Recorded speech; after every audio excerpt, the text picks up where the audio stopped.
중에 하늘을 향해 주의 이름 나 부를 때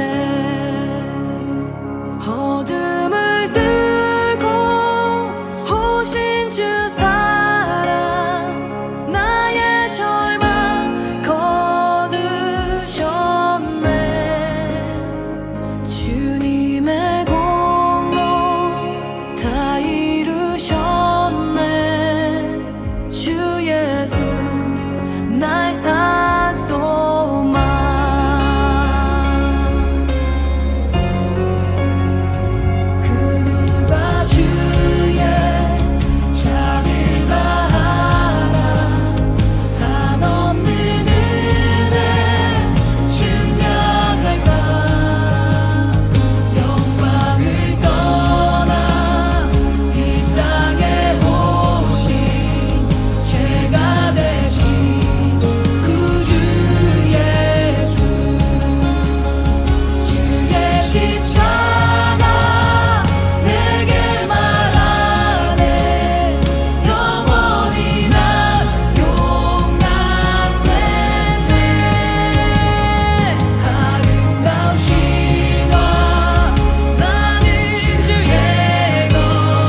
오늘의 말씀을 같이 읽겠습니다. 에스라 7장 11절부터 28절입니다.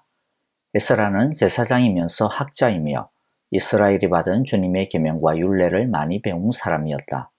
다음은 아닥사스다 왕이 에스라에게 보낸 칙령을 옮겨 적은 것이다. 왕 중의 왕 아닥사스다는 하늘의 하나님의 율법에 통달한 학자 에스라 제사장에게 칙령을 내린다. 나의 지시는 다음과 같다. 내가 다스리는 나라에 사는 이스라엘 사람 가운데서 그대와 함께 예루살렘으로 가고자 하는 사람은 제사장이든지 레위 사람이든지 누구든지 가도 좋다. 나와 나의 7 보좌관이 그대를 보내는 것이니 그대가 잘 아는 하나님의 율법에 따라서 유다와 예루살렘이 어떠한지를 살펴보아라. 그뿐 아니라 그대는 나와 나의 보좌관들이 예루살렘에 계시는 이스라엘의 하나님께 기쁜 마음으로 드리는 은과 금을 가지고 가거라. 또한 바빌로니아의 모든 지방에서 그대가 얻을 은과 금도 가지고 가고 백성과 제사장들이 예루살렘에 있는 하나님의 성전에 바치는 자원 예물도 가지고 가거라.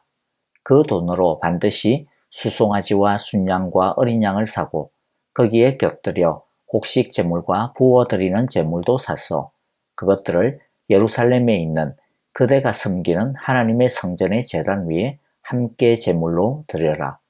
그 나머지 은과 금은 그대가 섬기는 하나님의 뜻에 따라서 그대와 그대의 동료 유다 사람들이 가장 좋다고 생각하는 일에 쓰도록 하고 그대에게 맡긴 모든 그릇은 예루살렘의 하나님께 바치되 그대가 섬기는 하나님의 성전에서 예배를 드릴 때에 쓰도록 하여라. 그 밖에 그대가 섬기는 하나님의 성전에서 써야 할 것이 더 있으면 국고에서 공급받도록 하여라. 이제 나 아닥사스다 왕은 유프라테스 강 서쪽 지방의 모든 국고 출납관들에게 명령한다. 하늘의 하나님의 율법에 통달한 학자 에스라 제사장이 너희에게 요청하는 것은 무엇이든지 어김없이 그에게 주도록 하여라.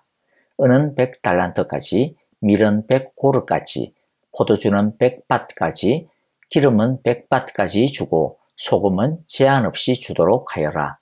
하늘의 하나님의 성전에 관하여 하늘의 하나님이 규정하신 것은 하나도 어기지 말고 그대로 지켜라. 나와 내 자손이 다스릴 나라에 하나님의 분노가 내리도록 그대로 둘 수는 없기 때문이다. 그대들은 또한 제사장들이나 레위 사람들이나 노래하는 사람들이나 성전 문지기들이나 성전 막 일꾼들이나 성전에서 일하는 다른 일꾼들에게 조공이나 세금이나 관세를 물려서는 안 된다. 또 그대 에스라는 그대가 섬기는 하나님이 그대에게 주신 지혜를 따라 그대가 섬기는 하나님의 율법을 잘 아는 사람들 가운데서 법관과 판사들을 뽑아 세워 유프라테스 강 서쪽에 있는 모든 백성의 재판을 맡아보게 하여라. 율법을 잘 알지 못하는 사람들은 그대들이 가르쳐라.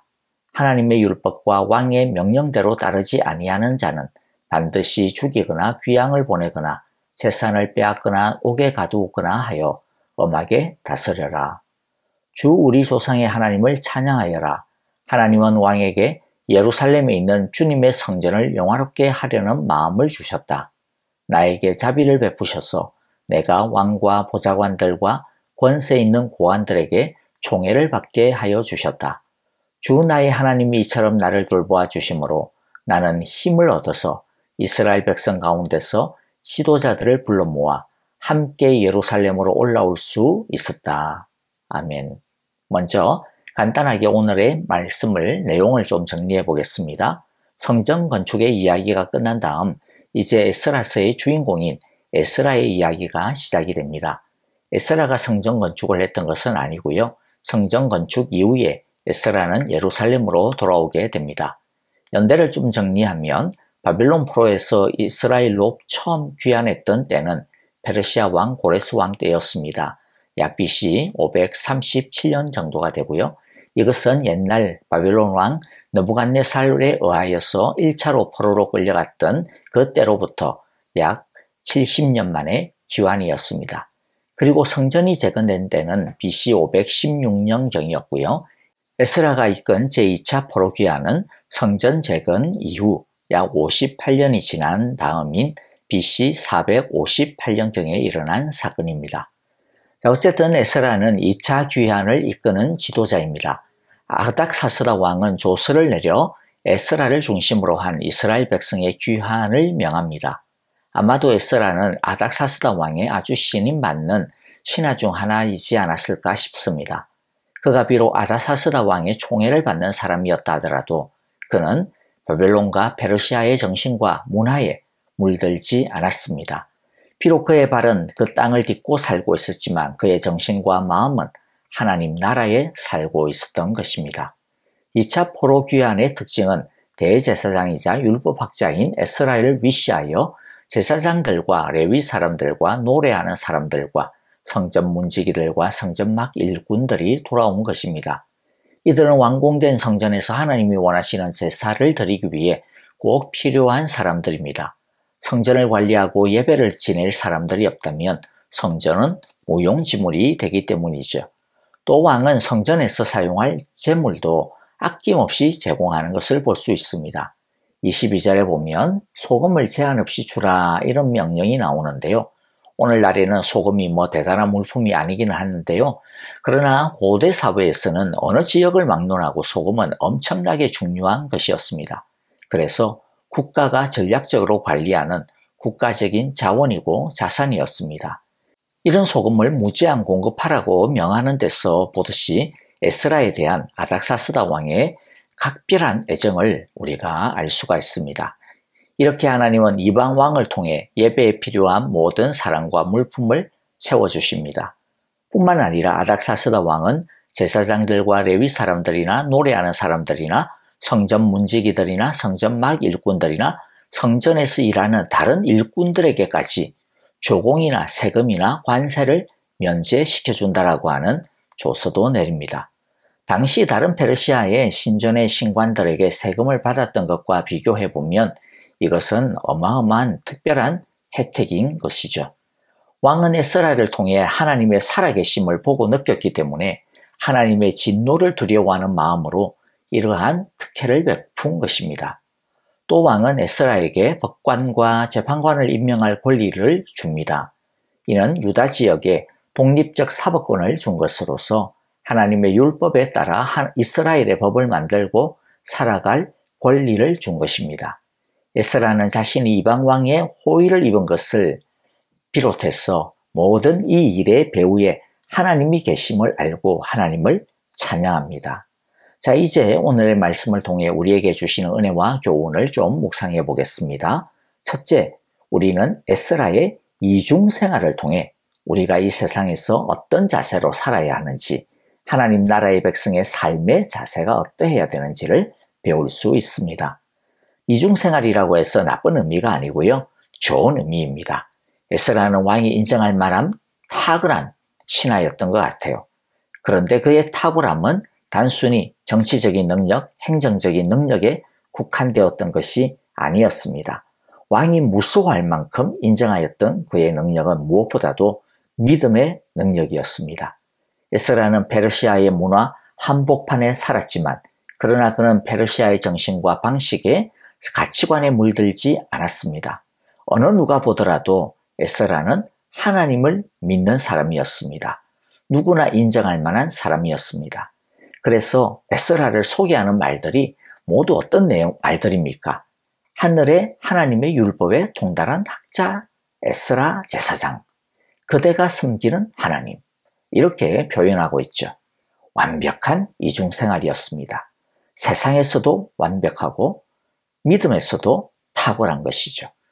세상 속에서도 탁월함을 인정받는 사람이었고, 그러나 세상에 물들지 않고 세상을 따르지 않고 세상 속에서 하나님을 섬기는, 하나님의 세상의 법보다 하나님의 법을 따라 사는, 그야말로 세상에 살지만 세상에 속하지 아니하는 완벽한 이중생활의 모범을 에스라가 보여주고 있는 것입니다.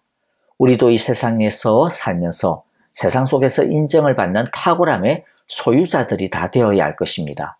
그러나 그렇다고 해서 세상에 빠져드는 자들이 되어서는 안 되고요.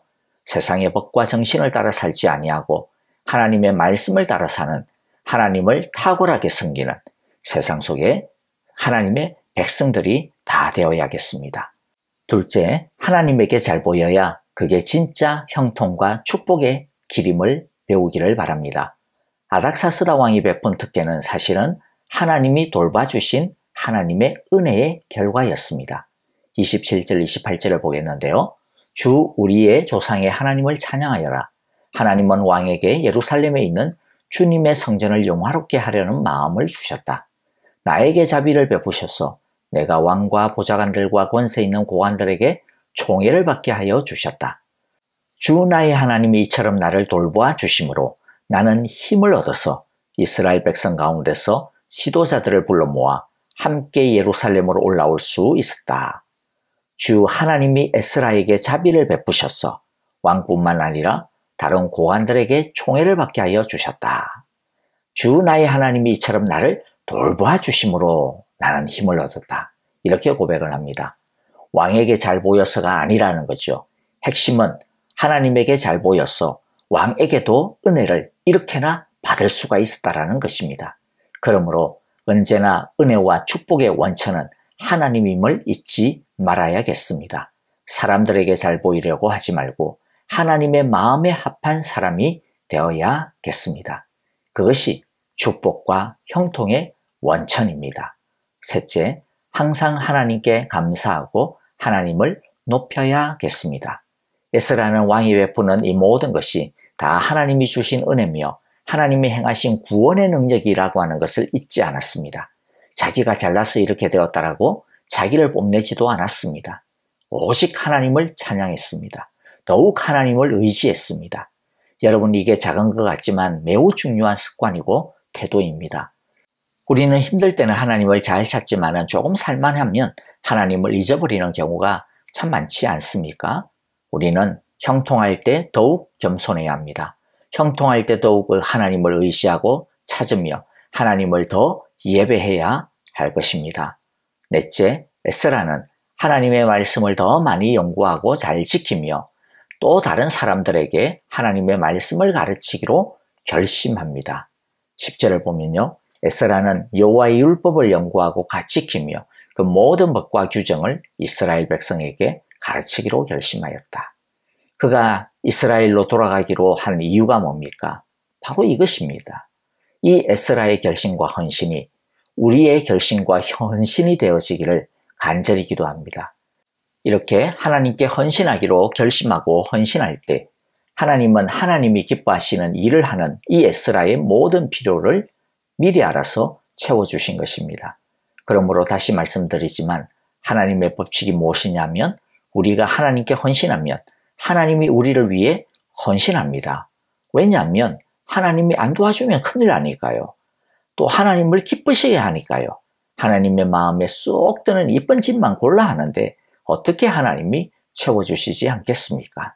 우리 모두도 하나님을 더 아는데 헌신합시다. 힘들어도 하나님의 말씀대로 살겠다. 이런 순종에 헌신합시다. 그리고 나만 아는 것으로 끝나지 않고 내가 받은 은혜와 지혜를 다른 사람에게 전하겠다. 이러한 결심을 하기를 원합니다. 하나님이 우리의 기쁨이 되십니다. 아멘. 이제 찬양을 드리며 기도합니다. 오늘의 말씀을 곰곰이 마음에 새기면서 하나님이 주시는 감동을 따라 기도합시다. 하나님을 더 알고 순종하고 전하는 삶을 살기로 헌신합니다. 하나님의 기쁨이 되기를 원합니다. 도와주시옵소서라고 기도하고요. 우크라이나의 평화를 위해 선교사님의 건강과 원활한 사역을 위해 기도해 주시고 아프신 성도님들 우리 박윤경 전도사님, 박안신 장로님, 박옥자 권사님, 이두상 집사님, 조창준 장로님 회복과 온전한 치유를 위해 기도해 주시고 또 연로하신 성도님들 양로원에 계신 우리 어르신들의 평안과 건강을 위해 함께 기도하겠습니다. 함께 기도합니다.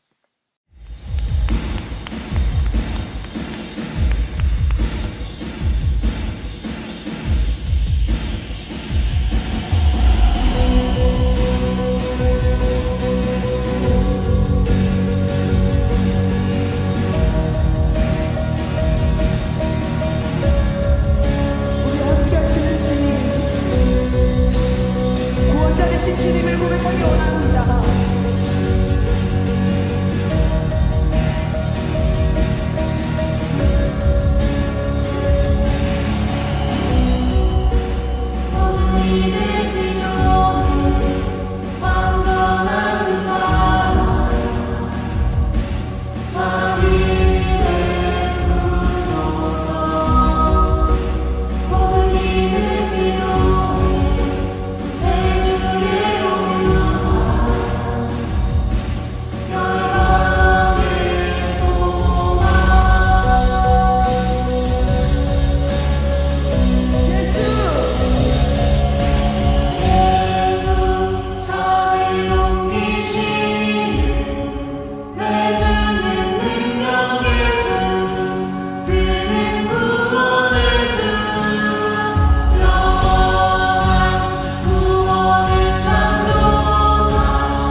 감사합니다.